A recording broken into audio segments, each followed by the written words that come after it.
देवी, धरती पर जल प्लावन का समय आ गया है। आपकी अनुमति हो तो एक बात पूछूं देव?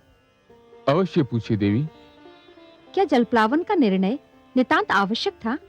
ब्रह्मा जी का उद्देश्य बहुत उच्च, बहुत महान, बहुत पवित्र है, और इस उद्देश्य की पूर्ति के लिए धरती का स्वच्छ होना अनिवार्य है। पर प्रभु, क्या इस जल प्लावन में सब कुछ डूब जाएगा? देवी, हम त्रिमूर्ति हैं, ब्रह्मा, विष्णु और मैं। हम तीनों के अपने अपने कार्य क्षेत्र हैं, और हमें से कोई किसी दूसरे के कार्य क्षेत्र में पग नहीं धरता। ब्रह्मा जी अपना कार्य कर चुके हैं, अब मैं अपना कार्य करने जा रहा हूं। इस जल प्लावन में क्या डूबेगा और क्या बचेगा, इसका ज्ञान तो केवल श्रीहरि विष्णु को है, क्योंकि ये उनका कार्य क्षेत्र है। पर प्रभु, इसके उपरांत होगा क्या? उसके उपरांत सब कुछ शांत हो जाएगा। परंतु देवी, ये सब प्रश्न आप क्यों पूछ रही हैं? आपके सहयोग से ही तो मैं यह कार्य करूंगा। मैं कुछ समझी नहीं देव। आप मेरी प्रेरणा हैं। आपसे शक्ति पाकर ही मैं हर कार्य करता हूं। मैं आपको कैसे शक्ति दूंगी प्रभु? मेरे भीतर समाकर। तनिक इस कैलाश को भी तो अर्धनारीश्वर का रूप देख लेने दीजिए। जो आज्ञा प्रभु।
मत्स्य के रूप में आऊंगा।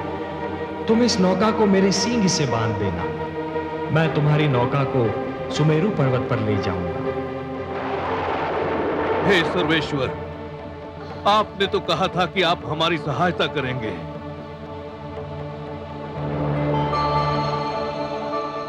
शांताकारं भुजगशयनं पद्मनाभं सुरेशं विश्वाधारं गगनसदृशं मेघवर्णं शुभांगं लक्ष्मीकान्तं कमलनयनं योगिभिर्ध्यानगम्यं वन्दे विष्णुं भवभयहरं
स्वामी, यहाँ तो कुछ भी नहीं है। एकदम निर्जन स्थान लगता है। ऐसा मत कहो देवी, यहां हम हैं और यहां वो है जो कण कण में रमते हैं।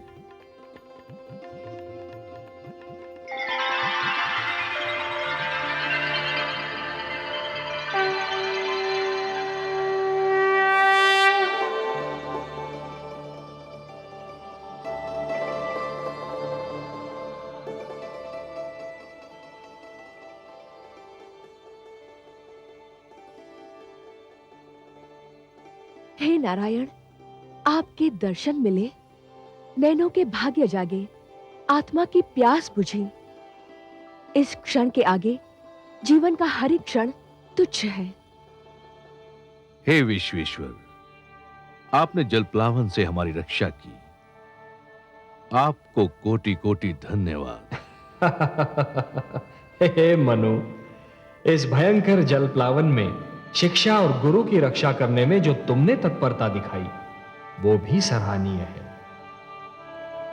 तुमने मानव कल्याण के उद्देश्य के लिए साधना की, व्रत धारण किया। और हे शतरूपा, इन सब शुभ कार्यों में अपने पति का साथ देकर तुमने अपने पत्नी धर्म का पालन किया है। मैं तुम दोनों से अति प्रसन्न हूं और समस्त मानव जाति में केवल तुम दोनों को चुनने का एक विशेष कारण भी है। हे जगदीश, आप तो कारणों के कारण हैं। जो भी कारण होगा उसे केवल आप ही जानते हैं। मैं जानता हूं मनु कि मानव कल्याण के मेरे परम उद्देश्य की पूर्ति के लिए आप दोनों माध्यम हो। यह मेरा परम उद्देश्य आपके माध्यम से ही संपन्न होना है। मनु, जब खेत की उपज पक जाती है और खेती काटी जाती है, तो कृषक कुछ बीजों को बचाकर रखता है और यही बीज आने वाली उपज का कारण बनते हैं। मैंने भी यही किया है। तुम दोनों की रक्षा करके मैंने जीवन की रक्षा की है। अब तुम दोनों मिलकर नव जीवन की उपज का कारण बनोगे और यह आने वाला जीवन बहुत सुखद होगा मनु, बहुत सुखद होगा, पावन होगा।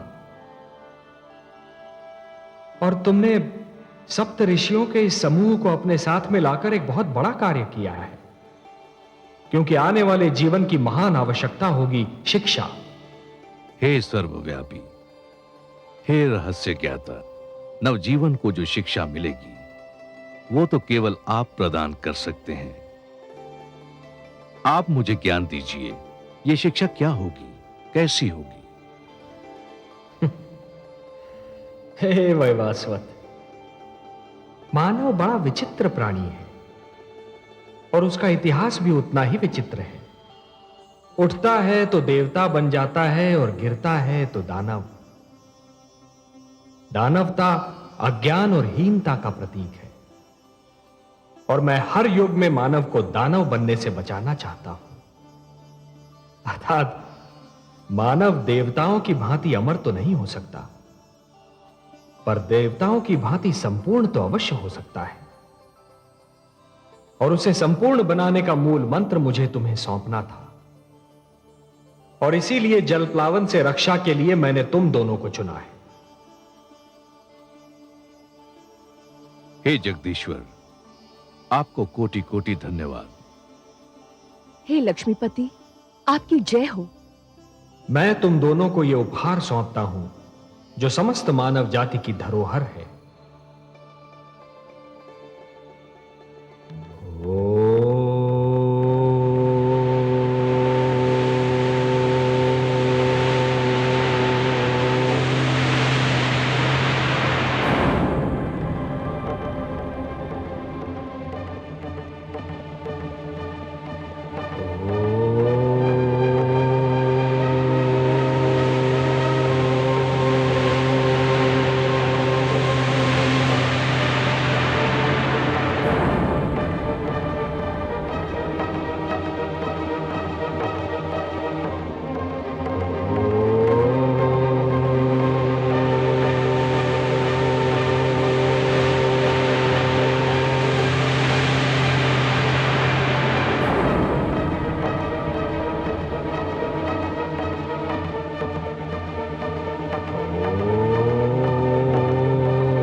ये मेरे आप्त वचन है, ये मेरे वेद हैं, ये ऋग्वेद है।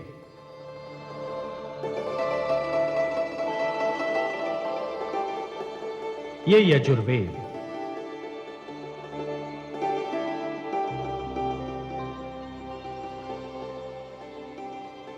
ये सामवेद है और ये अथर्ववेद।